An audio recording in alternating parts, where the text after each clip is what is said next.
Greetings, dear listeners. This is Jonah Goldberg, host of the Remnant podcast, brought to you by the Dispatch and Dispatch Media. Very excited about today's guest. It has been a while. She is a colleague of mine at the American Enterprise Institute, a senior fellow Poobah foreign policy expert type person. I think she's one of the people for whom the word gallivanting around the globe applies, both literally and figuratively. My friend Danielle Pletka, welcome back to the Remnant. Thanks for having me. Don't forget up front to flag my podcast, with Mark Thiessen, also your colleague at AEI, which is called even more aptly than the Remnant, What the Hell is Going On? Yes, I apologize for doing that. I promise I was intending on getting that in there. I don't mind flagging it myself. Yeah, fair enough. So, in that vein, that's a good way to start things. What the hell is going on in Israel? Yes, nothing good. Where to start? So when we're recording this, we're in the middle of a pause, a ceasefire, a temporary ceasefire, and the exchange of Hamas hostages for Israeli held prisoners, almost exclusively, in fact, I think exclusively terrorists, not all of them convicted, some recently arrested. It's a little bit of a complicated thing. The ceasefire has been extended for 2 days, and then I think it's just going to sort of go back to what it was, which is Israel's war to destroy, they say, to destroy both the military and the administrative power of Hamas in Gaza. Yeah. So again, just so we're dating this for people, we're recording this midday on Tuesday. There was some talk about how Hamas did detonated some devices, some exchange of fire. We don't know what that's going to play out. So some of this, we'll keep this big picture enough so that the specific issues of the news of the day won't affect things too much, hopefully. So on the hostage exchange stuff, I'm kind of with our friend John Podhoretz and the guys at Commentary. Well, absolutely, you want these people freed, no matter what. You can't look at these little girls and little kids and not just get verklempt, and feel for the families. At the same time, as a strategic matter, right? I mean, like the Wall Street Journal had a headline this week, is that the two goals are to free the hostages and to wipe out Hamas. And there is a legitimate tension between those two things. As a strategic matter, is the pause for getting the hostages out undermining the ability of Israel to restart things? No, I don't think that's the problem. This is really interesting. This is a conversation not a lot of us are having. I think that everybody thinks of the problem with this pause as something that is allowing Hamas to regroup, to recalibrate, to hide somewhere else. And I'm sure that's true. The Israelis know that. I suspect that in Israel, it's also an opportunity to pause and think about what their next steps are. They've had a huge operational tempo since they started. They've used more bullets than, for example, the Ukrainians are using by a long shot. That's actually a problem for them because we haven't passed any legislation to give them some more. And so that's a little bit of a challenge because a lot of them actually come from us. But so I think that there are advantages on both sides. I think the bigger question here is this idea that Israel has that it's really embraced since its founding, the sort of no man left behind, right? It's always been this way, and maybe your listeners will remember the case of Gilad Shalit, who was similarly a soldier who was kidnapped, in this case, a lone soldier, held in Gaza, and then moved around somewhat. And the Israelis traded more than 1,000 prisoners for him. A lot of those prisoners actually went on to be involved in the October 7th massacre and rose up in the ranks to very senior level. In fact, there are some very senior leaders in Hamas who actually have been part of prisoner exchanges. And there hasn't really been a serious and robust discussion in Israel about whether this is a good thing. Right? This is sort of a permanent incentive plan to any terrorist group. Hey, just hop over the border from Lebanon, grab a bunch of people, and then, let's start talking. Just hop over from Gaza, steal people, and let's start talking. And there needs to be a serious national conversation in Israel about whether the costs and the benefits are actually correct, notwithstanding the fact that we see these poor, babies who are, accompanied by masked, gun-toting Hamas terrorists. It's the visual versus the policy, and it needs some rethinking.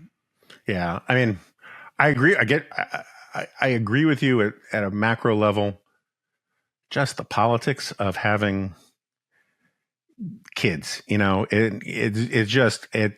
this is not. It seems to me, woe betide the Israeli politician who brings up that conversation about little kids. It's right now, like in the heat of the passion with an organized political movement. But I get you on the realpolitik of it. It's the incentive structure is messed up.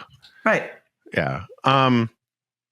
So for the first month or so, my friends from Israel or close Israel watchers I know, the gist was politically October 7th was like strontium 90 for Bibi. That was the poison that the Russians used, that you didn't know you were dead yet because it took a while. And that even among Likudniks, anger at Bibi is just fever pitched, but they can't get rid of him during a war, but his political future is toast. And it seems like Bibi hasn't gotten that memo, and he thinks that he can salvage his political future by how he handles all of this. I was just wondering, do you think that people were right in the beginning? Do you think that's still true? Where do you see the future of this for Bibi? I don't think he has a future. Yeah. The problem is always exactly the same. Israeli politics looks like American politics, only slightly grosser and smaller.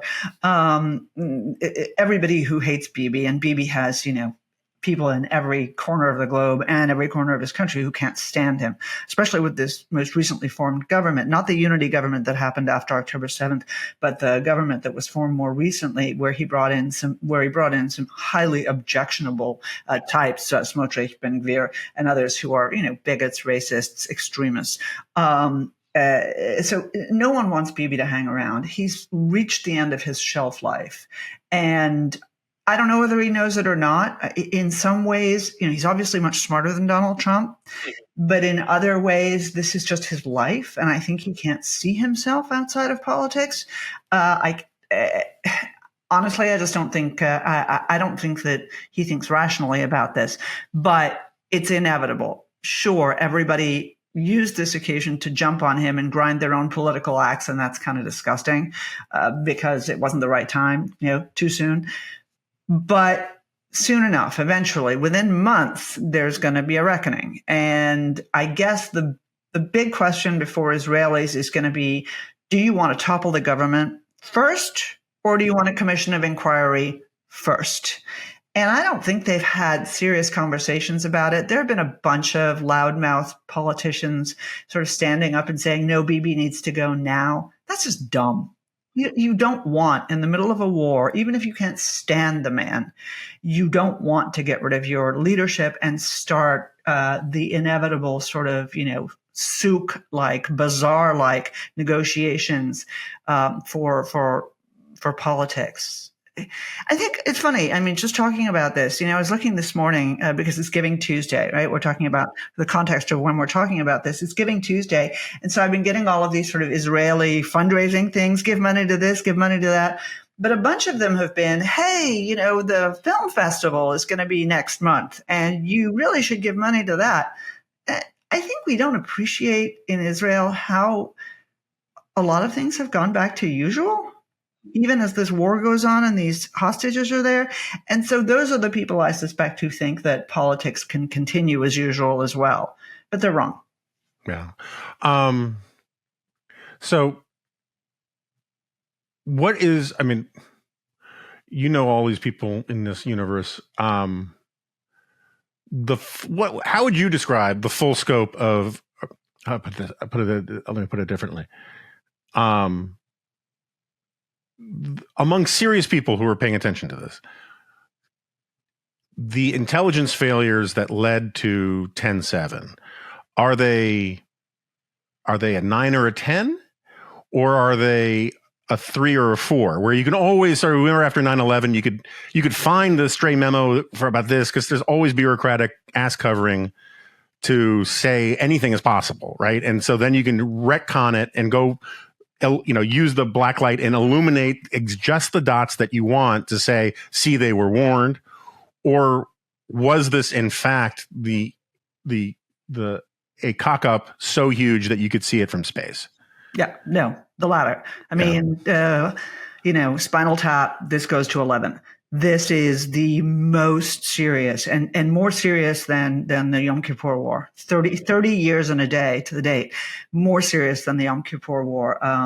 A cock up of absolutely historic proportions, and obviously with a commensurate price. Right. So it wasn't like, now we have to go to war and we're not prepared. It was, now 1,300 people have been brutally massacred. The question, I mean, look, there are going to be lots and lots of smarter takes on this once people have a better visibility into the decision making. But my initial impressions talking about this, looking at it, seeing what happens are a few. The first is one that's very similar between Israel and a lot of Western countries and the United States, and that is unbelievable overdependence on technical means. Right. So anyone who's been down, who's seen the wall, who's seen any of the border crossings, Lebanon, Syria to Israel, or Gaza in this case, knows the Israelis have really, really serious shit up there. Right. They've got the satellites, they've got the drones, they've got the technical means on the ground, they've got the sensing technology, they've got small areas of no man's land. They're well set up. Okay. But that gives you a false sense of confidence that a determined enemy can't get through it. That's number one. Number two, the Israelis really thought that they knew Hamas. And there's a sort of a combo problem there. Number one, they thought that they really had them wired. Right? That they knew who was doing what, who was thinking what, where the bad guys were, where the nexuses were, where their different brigades and battalions were inside Gaza, neighborhood by neighborhood by neighborhood. They even knew where all the tunnels were. And therefore, in the event, they were well set up. And the answer is they didn't know. Right? They were completely confused. Now, there were two reasons for that. One is that Hamas went to a great deal of effort to confuse them. A very, very serious effort. And I actually saw that. I wrote a piece weirdly about this in the week before it happened. And this was definitely a deliberate sort of head fake on the Israelis, making the Israelis think that Hamas was focused more on the West Bank and really wanted things to settle down in Gaza. And they believed it. The second is contempt. For any of us who've been in Israel and know our friends in Israel, the Israelis used to look at the Arabs with some respect. They used to look at the Palestinians with some respect. Not all of them. The last 40 years have been really bad for that. It's not just the huge number of lost wars, the unbelievably incompetent militaries. It is the fact that, these people have driven the Palestinian territories into the ground. And the Israelis kind of look at them like, you're losers, you're stupid, you're dangerous, and we don't think much of you. We respect the Iranians, right? That they respect. And so that's another problem. And the last one, I think, and this we hear from everybody, is that they took personnel off the ground. So there was no one at the border. So there were not people who physically saw the walls being breached. And I guess a little footnote to that is the Hamas knew them so much better. There were a bunch of secret bases right around that area in southern Israel near the Gaza border. And Hamas knew where they were. They were mapped. They weren't guarded, right? So, if anybody's watched Fauda, you've got these sort of houses sitting there. Like, no, we're just sitting there. They killed one of the guys in one of those bases in his bed. So all of that together is a massive fail, and the Commission of Inquiry will come together. But the problem for this is, yes, the Israelis are kind of like, yes, very manly. I own this. We own this. We did this. But have they really learned the lessons? It's an interesting question, because I just did a briefing with a bunch of very senior people from Israel yesterday, and it was off the record, so I can't talk much about it. But when they talk about Lebanon, you're like, okay, so what are you going to do about that? And it's like, don't know. A bunch of what next questions, right? So, and I think probably Israelis do too. So let's assume the exchange of hostages ends. It will probably be an ugly ending, one way or another, right? And hostilities recommence, and eventually they're going to be done in the north, and they're going to start, at least according to the stuff we hear, is that they're going to eventually start heading south, which is going to be another global PR mess, because that's where they told all the people to go. And we all know that Hamas defenders argue in such good faith that they will have, reasoned and judicious responses to that. So, so what does defeating Hamas actually look like, or what should it look like? Because they may not be the same thing. Look, you're asking the hardest questions, and I think you and I sitting here in our little offices are kind of thinking about this and a little perplexed. What do you do? What does it look like? I think the Israelis are equally perplexed. They have this sentence, that it will be militarily and administratively finished. Right? Okay, fine. That means you need to kill the people in Qatar too, and apparently they've promised not to do that. So I don't know what it looks like. So we know they've promised not to do that? Who do they promise that to? I've seen that reported, and I have no doubt that the Qataris have made clear that they don't want that to happen. I don't see how you do this without getting rid of the entire infrastructure. Because look, let's say there are 40,000, give or take, Hamas fighters. The Israelis think that they've killed 5,000 of them. Again, give or take. So we still have 35,000 fighters. Okay. All right. Fair enough. They've got a target. Okay. So they're going to kill 35,000 more fighters, more or less. That leaves, 2.1 million people in Gaza. Let's say 1 million of them emigrate. You still really got a pretty deep pool there to choose from. And, this is the problem that I keep writing about. It's the one that no one wants to talk about, because it involves a really, really difficult set of challenges, not simply for the Israelis, because, tactically they're still in that phase, but for the United States in particular, which is, look, as long as Iran is around, they come back.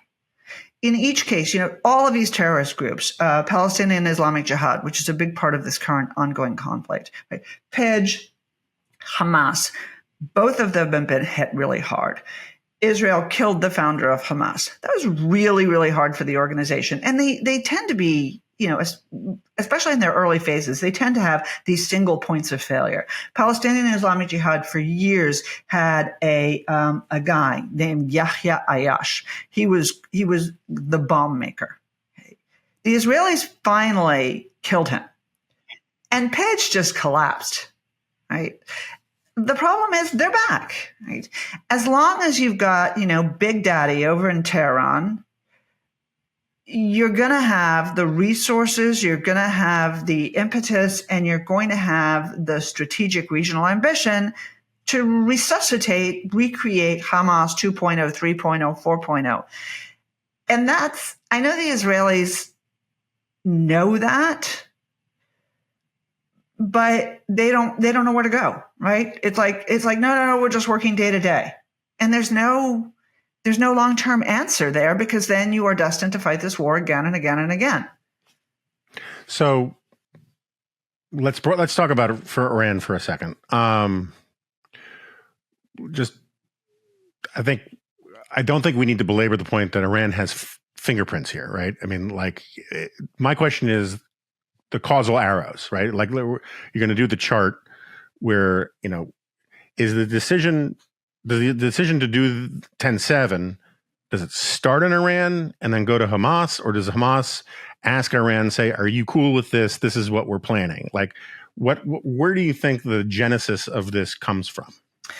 It's a really good question. I don't have a security clearance, and I suspect even if I did, I wouldn't know the definitive answer to that. I can tell you what I think. And this is the piece I wrote, weirdly, as I said, the week before this happened.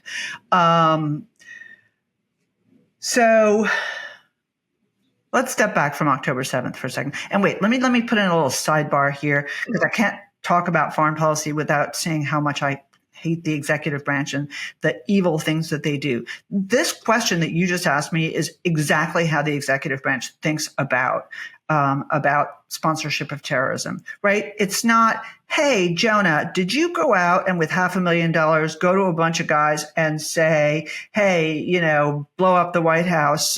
Here's the money to buy the bombs. Here's a map of the White House. Here's the metro map. Here's what you need to do. Now you know what you need to do. Go.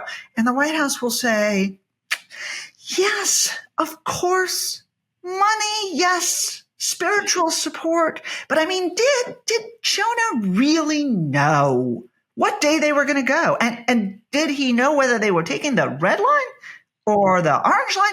Because if he didn't know, can we really call him a sponsor? That is bullshit. I don't know whether you have an explicit rating like Mark and me, but it is. We do now, so don't worry about it. Look, that is the right freaking foreign policy word for this. That's bullshit. Yeah. This is why you see Jake Sullivan and others going, well, we're not quite sure what Iran's role is, blah, blah, blah. Okay, now, my little rant aside, what did Iran know? So I think a few different things are important here. Number one, anyone who really is interested, go to, if you speak Farsi, go to the Supreme Leader of Iran's website. Since July of 2022, sitting on that website, there is an interview between Ismail Qani, the guy who took over from Qasem Soleimani, the head of the Quds Force of the Islamic Revolutionary Guard Corps, and there's an interview with him. And he talks about attacking Israel. And it's a really, really interesting interview. It's translated by those great guys at Memory. They do great work. Yigal is a good guy. And he says, we know that missile strikes and terrorist attacks are not going to defeat the state of Israel. It's a really self-aware interview. He says, but Israel has become this rich, modern, complacent state. They can't stand casualties. They can't do door-to-door fighting. That's not who they are. And so here's what we need to do. And he lays out very much the plan that needs to happen that actually happens on October the 7th of 2023, a year later. That's number one. Number two, the Iranians have been stepping up their presence in Lebanon. Lebanon is where all this planning happens. So both the Iranian foreign minister and Qani, the head of the IRGC Quds Force, have been very frequently in Lebanon over the last year. What they're doing there is that they are coordinating. They have started these so-called war rooms where they facilitate coordination between Hamas, PEJ, and Hezbollah. Okay. And so they help them understand how they can help each other, but what tactical lessons learned there are, and also sort of operational day-to-day stuff. And they put that in effect this summer when there was unprecedented fighting in Jenin in the West Bank. Okay. They were instrumental. They were there. They were on the ground, and they were really pulling strings. So that one last point, and I'm talking a lot, and I'm sorry if you're listeners, you're like, one last point here, okay? In order for Hamas to engage in a sustained battle of the kind that was clearly going to come after October 7th, they needed to stockpile food, medicine, oil, and more importantly, weaponry and ammunition, okay? They needed all of that. And they needed more of it than they ever would have needed before, and they got that from Iran. Okay. Now, Iran is not a no questions asked kind of a place. Okay? They got that from Iran. So did Iran know October 7th? Did they know they were going to decapitate this baby and rape that woman? No, probably not, because they trust their boys. But did Iran know this was going to happen? There's no doubt. Was Iran comfortable with it happening? No doubt. Did Iran believe that it was going to be the beginning of the end? I don't think so. Otherwise, we would have seen Hezbollah join in right on October 7th. But I think this was an important test run for the Iranians. And if you are sitting here in Tehran and looking at this, you're pretty pleased. Yeah. I mean, on the point you make about the way we talk about Iran, I mean, and Hamas, the analogy I always think of is, let's say you have a bunch of pit bulls and you raise them on human flesh and you train them to attack people. And then one day a kid is walking by your yard and the pit bulls attack the kid. Did you order the dogs to attack the kid? Maybe not, but like you set them up for a single purpose in life, which is to go kill people, human beings, and then they go and do what is their training and was their nature, and then you say, well, it's not my fault. And so I agree with you entirely on that. The question I have that, and I agree with you and others who say that we're not paying enough attention to Iran and its role in all of this, in part because the Biden administration has this vestigial Obama administration thing that says we have to have an Iran deal because we have to have an Iran deal. It's this weird tautology that actually, but why do we have to have an Iran deal? Because we have to have an Iran deal. And you can never get any inside the hermetically sealed brain palace of that argument.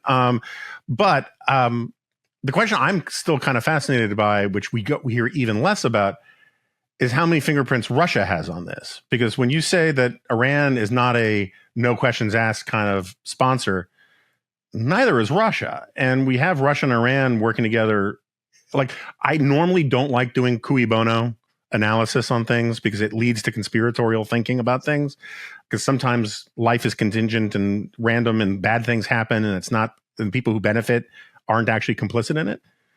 But given that Russia has been trying for 2 years to get the West to look away from Ukraine, and that it has this newfound relationship with Iran, where they're very symbiotic relationship, it seems to me not unreasonable to ask the question: how much was was Russia complicit in this? Maybe not ordering it, but when Iran is saying, should we try something like this? Or when Hamas says, can we try something like this?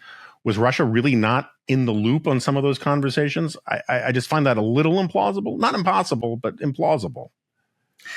I mean, look, it's exactly the right question. I mean, were you in the Axis of Evil clubhouse when this was discussed, and what was your view about whether it was the right thing to do?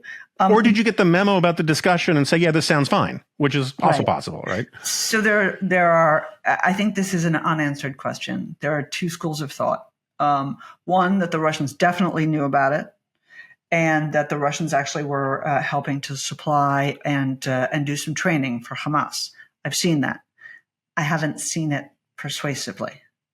Other side, no, the Russians didn't exactly know, but they were fine with it. Right. And I think the problem here is, obviously, if they knew when they were doing training, that's really next level naughtiness on their part. But I'll tell you, we had Mike Gallagher on our podcast last week, and we asked him this question, but about China. Okay. So, and there's it's a very interesting parallel. Okay. So, you've heard me and others and a lot of people criticize Bibi Netanyahu about Putin. They were really slow to step up and support the Ukrainians. Even now, they're sort of, they're not being enthusiastic. There was a lot that they could have done early on that they didn't do. And they were really wishy-washy. I mean, in a way that was so unbecoming for Israel, this democratic state under siege, right? For Ukraine, empathy and everything else. Plus, Zelensky, Jewish, yada, yada. Anyway, but Bibi Netanyahu has always believed he had a special relationship with Vladimir Putin. Always. I've never understood it. I thought he was delusional. Okay. But the evidence of this special relationship to him was not simply that he could go to Moscow and that Putin would pat him on the back and call him Bibi and ask how Sarah was, but that that Israel had complete freedom of operation in the skies above Syria. Okay. Now remember, Syria is the entrepot, right? Syria is the Union Station. Everything comes through there. Iran delivers stuff to Hezbollah, to Hamas, to everybody else through Syria. That's why the day of the ceasefire, the Israelis actually hit Damascus airport twice. That is it. And the Russians have tons and tons of surface to air batteries. They've got pretty serious coverage of Syrian skies, and they've never targeted the Israelis. Okay. So the Israelis believe, okay, this is our deal. We are dealing with that. You deal with that. It's a sort of a libertarian, sphere of influence sort of idea. Exactly the same thing with China. The United States has, since you and I were in high school, been screaming at the Israelis, right? We give you weapons. We give you nice stuff. We give you cooperative agreements. We give you tech, and you give it to the Chinese. What the hell, right? And the Israelis are like, look, we have an indigenous defense industry. We need to sell stuff to people, and the Chinese want to buy it. And so we have a great relationship. They're investors, blah, blah, blah. They were, put big money into the Haifa port. And everybody was like, people, you are Taiwan. You are Taiwan. What is wrong with you?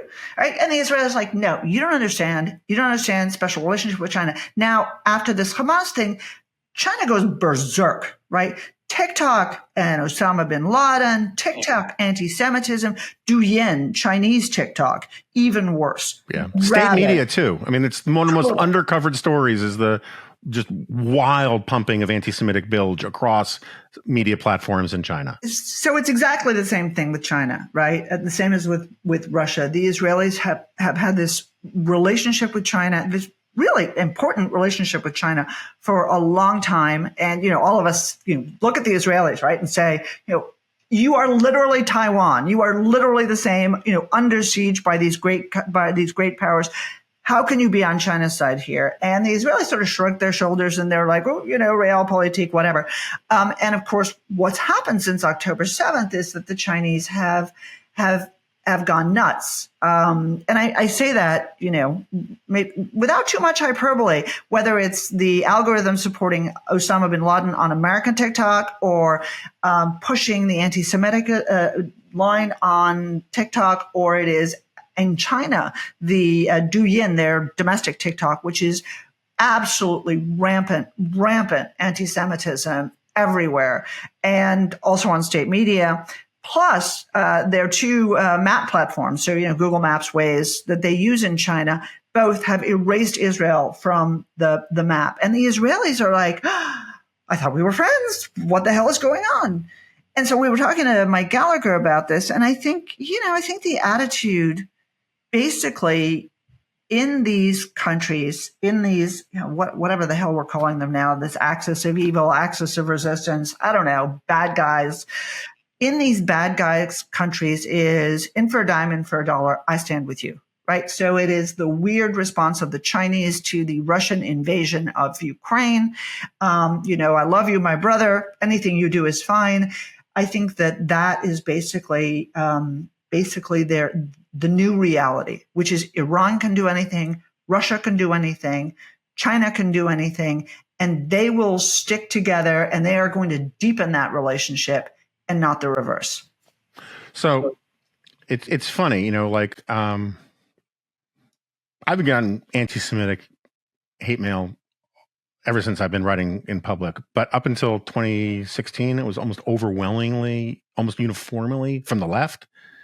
And then starting in the MAGA era, it became more ecumenically right-wing. And then now it's going back to the left kind of thing. And one of the weird things is I didn't write very much about Israel. I didn't talk very much about Israel. I'm pro-Israel, partly for the Jewish aspect, but really more for the pro-democracy aspect and the ally aspect. But you see, you've been fighting in this crap for a long time. I mean, you have hip boots that go up to your shoulders dealing with this stuff. how much, how do you, what's your heuristic for figuring out how much of this stuff is driven by anti-Semitism? How much of it is weird other ideological and psychological things about Zionism, which, you know, it's adjacent, but it's not the same thing, at least in terms of the people who maintain different positions on this stuff. But like when I hear this settler colonialism stuff, like, you know who is one of the greatest settler colonial powers in human history? Russia, right? They have been replacing populations with Russian speakers and ethnic Russians for 1,000 years. You know who else is? China, where they have they've erased Tibetan culture. They're erasing Uyghur culture. They are committing, according to UN standards and principles, actual genocide in one form or another, cultural, political, sometimes actual murderous genocide. I think 10% of residents in Mongolia now are Mongolian. They're just replacing populations with Han Chinese. China has this Han supremacy kind of doctrine. And the desperation with which people want to claim that all of their pro-Hamas stuff or anti-Israel stuff is justified by doctrines of settler colonialism, it's very hard for me to take seriously when the only place they apply this outrage is at Israel, which the argument about it being a settler colonial power is at least debatable, whereas it's not debatable about these other powers that they give. What Russia is trying to do right now in Ukraine is literally settler colonialism, and the same people who are morally outraged by Israel aren't by Russia, or a lot of them, right? The Venn diagrams have a lot of overlap. Does anti-Semitism explain it? Does anti-Americanism explain more of it than people appreciate? Do you have a rule of thumb on this? Because it's very difficult for me to navigate some of this stuff. You know, I think for a lot of us, and I've been in this business almost 40 years, horrifyingly, October 7th, but not October 7th by itself, but the reaction to October 7th has really caused me to question everything I've ever believed in this space. And, you know me, I'm a neocon, right? I have Arab friends, you know, from Yemen through Egypt to Iran and Iraq. And I've always believed that, first of all, that they were worthy of support, that they needed us to stand up for them, and that they were fundamentally good people, not in a naive sort of, you know, Pollyannish way, but that they were good people who'd been through bad things, you know? I'm not sure I'm right anymore. I never believed there was this much anti-Semitism in the world. I never did. Of course, you know, I got the same notes you did from cranks. For me, it's not the marches in the UK, because I think there are a lot of things that explain the problem in Europe that you and I have talked about over the years, which relate a lot more to, you know, the lack of a national character, the lack of civic education, the lack of patriotism, the lack of a reasonable education system that, you know, I mean, these are fundamentally the countries they always were. You come there as an Arab, or, you know, as the French like to say, you know, a pied noir, a Blackfoot. You are always going to be a Blackfoot to the French, right? And they're going to refer to you that way. So I'm less surprised by it here on college campuses.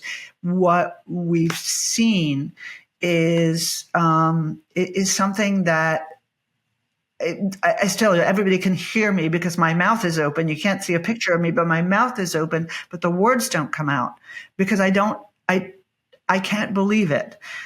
We had Ruth Weiss, the, you know, eminent expert on anti-Semitism, Harvard Emerita. We had Ruth Weiss on our podcast, and Ruth said, you know, it's never about the Jews. She said it has nothing to do with the Jews. It's not the Jews. It's Jews are the vehicle, the excuse for whatever the ideology is of the day. And so if your problem is the oppressed and the oppressor, the Jews are the oppressed. the oppressor. If your problem is communists and capitalists, the Jews are the communists. If your problem is white people and brown people, the Jews are the white people. Unless you really don't like Jews, in which case they can be the brown people, but only if you're Nazis.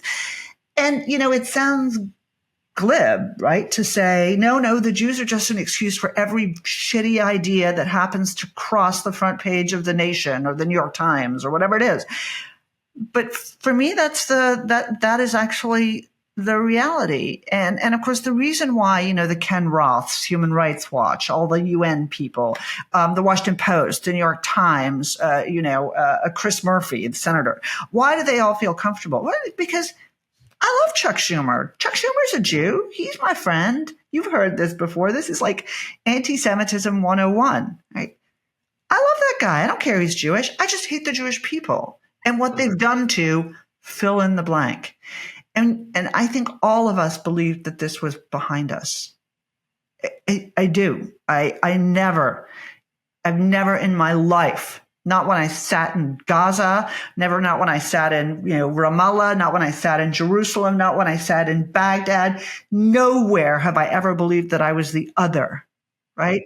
But now I know I am. And you can't pinpoint one thing. You can't just say, it's the education system. Oh, it's Black Lives Matter. Oh, it's critical race theory. It is all those things, for sure. It is all those things.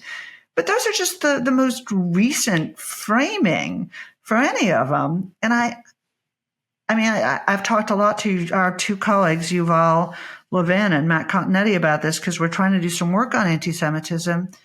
But it's like, it's like being stranded next to the Titanic and talking about, better shipbuilding. You don't know because you feel like you're drowning. Yeah. So it's funny because I just did Dan Crenshaw's podcast, and he asked me the question I basically asked you. And what did you say? Very similar, that it's what social scientists would call an overdetermined phenomenon, right? It's sort of like, people always used to ask me, why are Jews so liberal? And I was like, look, it's an overdetermined phenomenon. I can give you 10 reasons, and 3 of them are true for some Jews, and 10 of them are true for other Jews, and 1 of them is true for another, but they all have explanatory power in some sense, right? And urban, Jews are disproportionately urban, which makes them more liberal. They're disproportionately educated, makes them more liberal. FDR brought them into the coalition of the Democratic Party and put them on the Supreme Court, and people remember that. You got to look at where the Jews came from. They came from Eastern Europe, where liberal movements brought them emancipation, and you can just go down. Reaction to the Holocaust made a lot of secular Jews think that they had to be on the side of like the coalition of the oppressed. And you can just go down a long list. Truman recognizes Israel. You go down a long list, and some of them are entirely true. Some of them are a combination explanation for some people, and some of them are a single explanation for some people. But you put them all together, and it's really difficult to tease out, right? And so similarly, I agree with you. This weird anti-Semitic riot right now, intellectual riot and sometimes literal riots, there's a lot of reasons for it. And the settler colonial theory stuff is part of it, but it doesn't explain all of it. I personally, and I agree with you and Ruth Weiss entirely on this sort of Jews are the avatar for the things I dislike in the world phenomenon. I wrote about this recently. It's like Jews are too communist, but they're also too capitalist. Jews are, they're too clannish, but they're also too cosmopolitan, right? It's like anything that you dislike, you can then point to a Jew. And what the problem is that they then think there's a transitive property where you can then say it's the Jews, rather than say, look, my actual explanation of Jews is self-defeating because I can point to Jews who don't fit that paradigm. And like I brought up the other day, I was working on my book about fascism.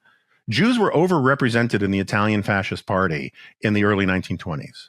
They were also overrepresented in the anti-fascist parties in the early 1920s because Jews are overrepresented in politics because they're overeducated. And like you can go down this list, but you can't say Jews were fascists. Or you can't say Jews were anti-fascists because it covers the spectrum. Where I disagree, at least with your characterization about Ruth, is I think that there are anti-Semites who find the lack of Jews as proof of Jewish involvement, right? There is a strain of anti-Semitism where, they were warned about 9/11, right? It's like with the real conspiracy theory people, the lack of evidence for the conspiracy proves the conspiracy because it shows how efficient it was or how expert it was. And there is a strain of anti-Semitism that is true of, but I don't think it explains the broader stuff. At the same time, I think one of the phenomena that the settler colonial stuff fits into which is why I asked whether it is more about anti-Americanism, is that there is a sense in which, among a lot of people, Israel is a proxy for American influence in the world. And since I think America is the original bad actor, therefore, I think that its proxy in Israel and in the Middle East is a representative of the modernity, the sort of liberal democratic capitalism of the modern project. And that's what makes it a colony. It's not the settler colonialism for Jews. It's the settler colonialism for modernity and Western civilization that people who don't like Western civilization take offense at. And I think there's some of that going on in there too. But how much, I don't know. Like I have all the ingredients on the kitchen table. I just don't know what the recipe is, like what proportion to put them all in to give up with a coherent explanation. Yeah. I guess, of course, that's one of them. It's like your 10 reasons Jews are liberal.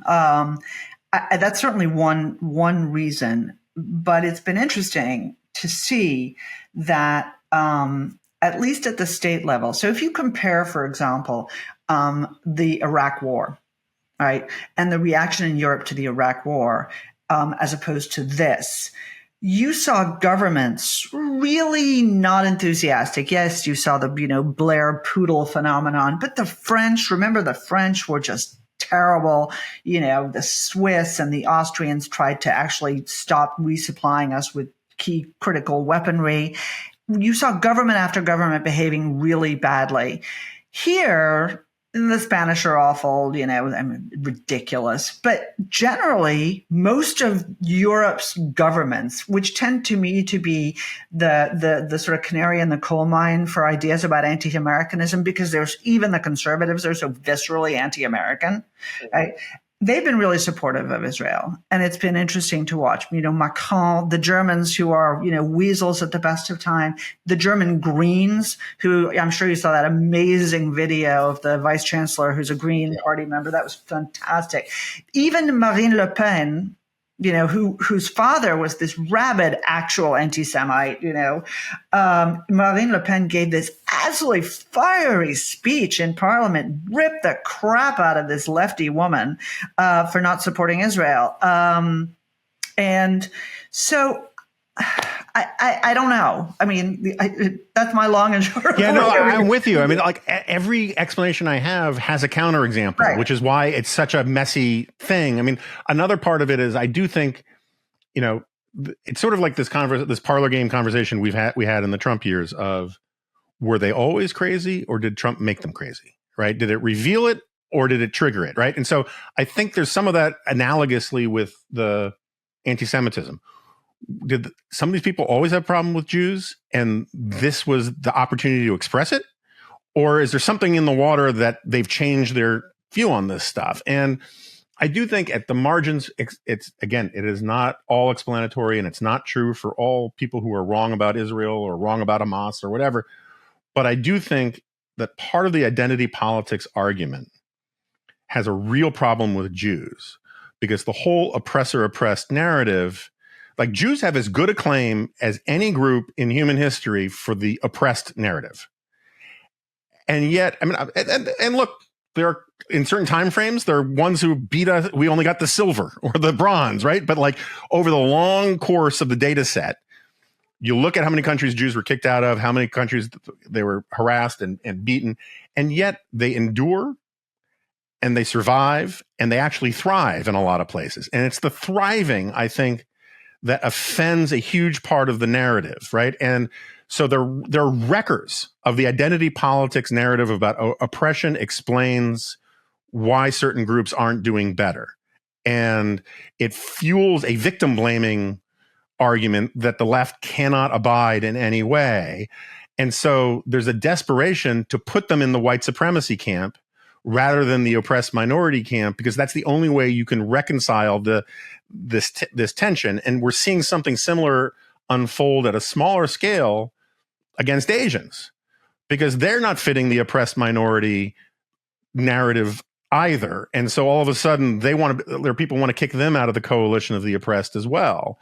And I think that gets a little bit at the sort of kindling that we weren't paying attention to, that got set on fire in this moment. How much? Again, I don't know. Yeah, no, listen, I agree with you. I think that's very important. I think success is an indictable offense. Right. And it is proof positive that your experience of oppression was not the same as other people's experience of oppression, because they're still the underclass. They're still poor. They're still whatever. But I mean, it is sort of it's just a catch as catch can. It's interesting. We started talking about Israel, and we ended up talking about Jews, like two good Jews. Now, well, yes, you can be like Paul Rudd, still practicing. But I don't know. I don't know whether I'm good or not. But I live up to my own low standards. But I think the problem for this conversation is, we see no resolution of it. It'll fade, and then everybody will move on to the latest outrage, the latest police killing, whatever it is. But the Israeli problem is a much more serious problem. At the end of the day, we don't like anti-Semitism. We despair of sending our kids to school and what they get out of it, all of that, and it's terrible. But we still are the prosperous, the lucky ones, if you want to say, and we're probably not going to get sent to concentration camps. I hope not.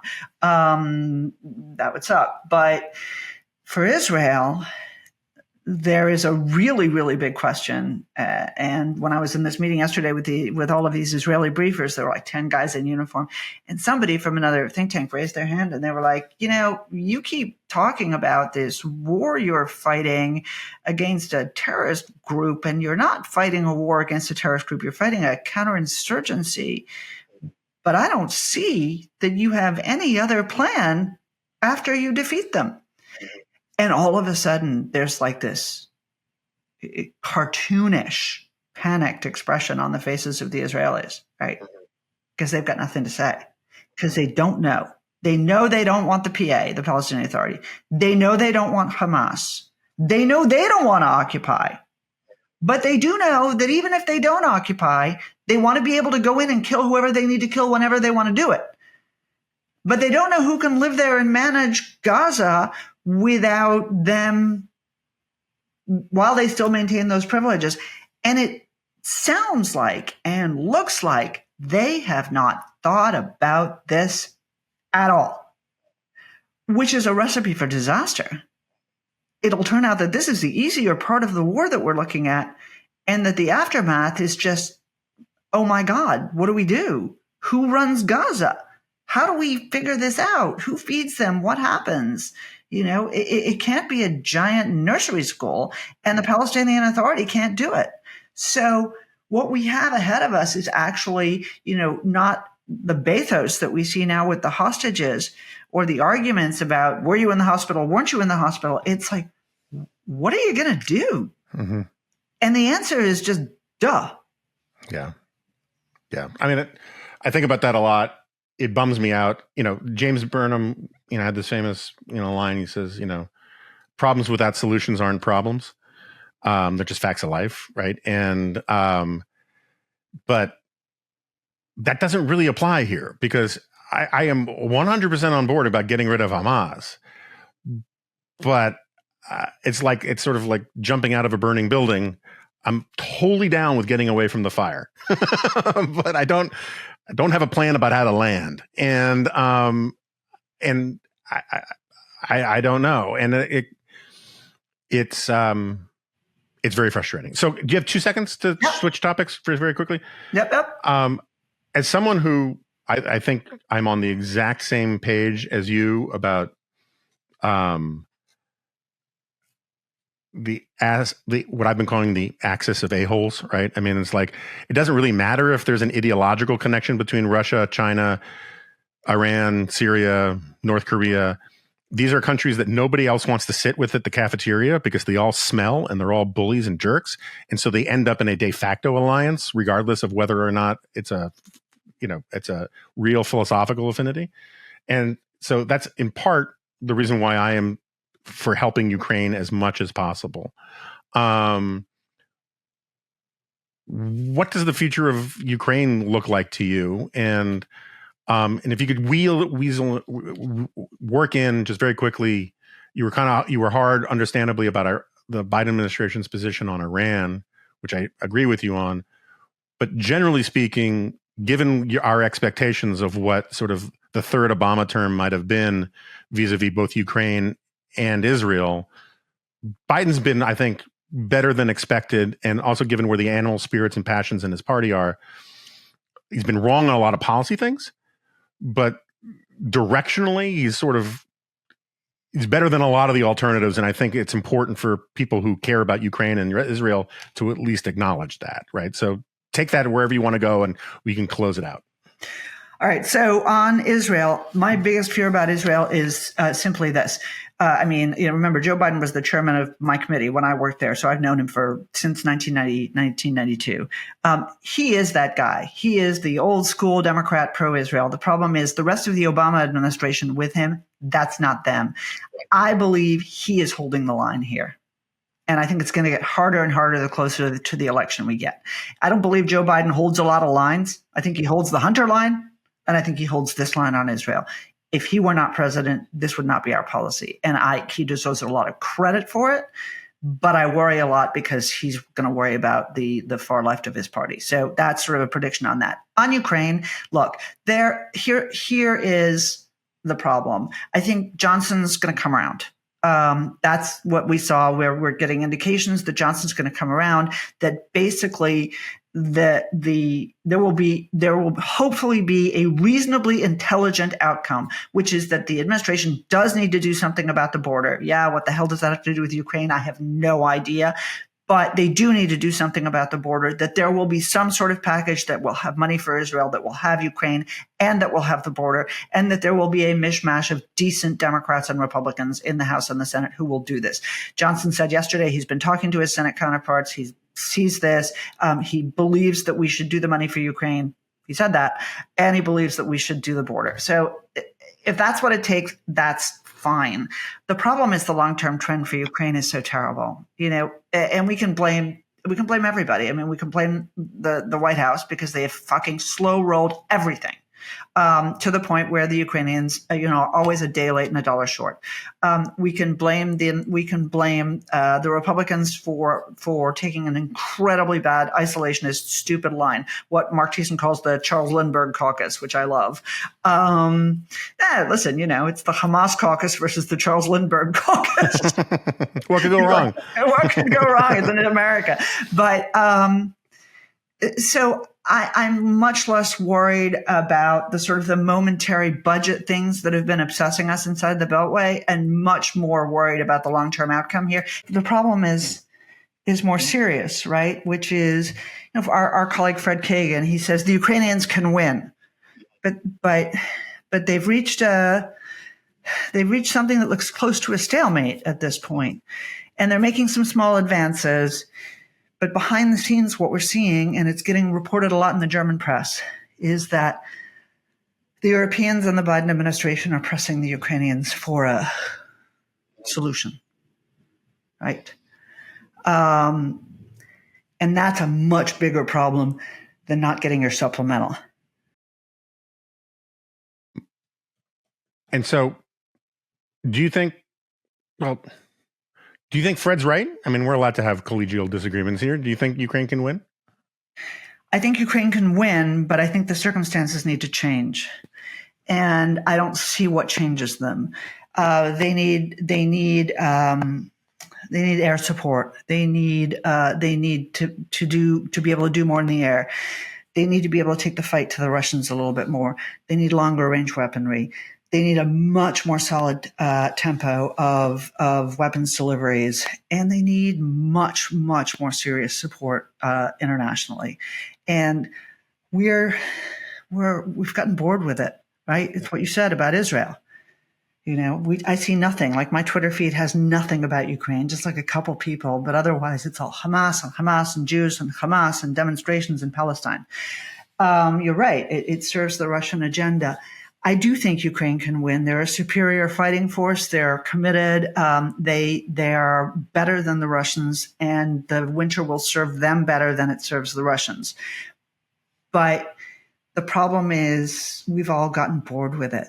And the ability to sustain and provide additional momentum, to up the support, I think is very tenuous. And I also think there's another problem that we never talk about, which is that the disarray in the Republican Party and the isolationist voices have really masked the fact that there's been a lot of diminishing support inside the Democratic Party for Ukraine as well. And so I worry we're going to get stuck in this frozen stalemate, and that at that point they're going to go to the Schultz and Biden and Macron and Rishi Sunak are all going to go to Zelensky and say, maybe it's right to come to the table now, right? Much as Biden caved on China, right? Did that meeting with Xi Jinping in California, rolled back some of the restrictions, and then said to the Chinese, maybe you can help us with Iran. I suspect that eternal belief that there's business to be done with Putin will then push them into some sort of dialogue that betrays the Ukrainians. That's my much bigger fear than the supplemental not passing in December or January. All right. You've been a sport, and I love leaving with such a depressing note. So I'm going to have to talk about puppies and kittens in my closing remarks. So just to get people to move away from the ledge. I know. I'm sorry.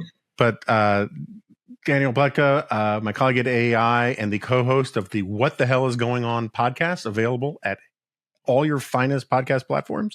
Thank you so much for joining us. Thank you for having me.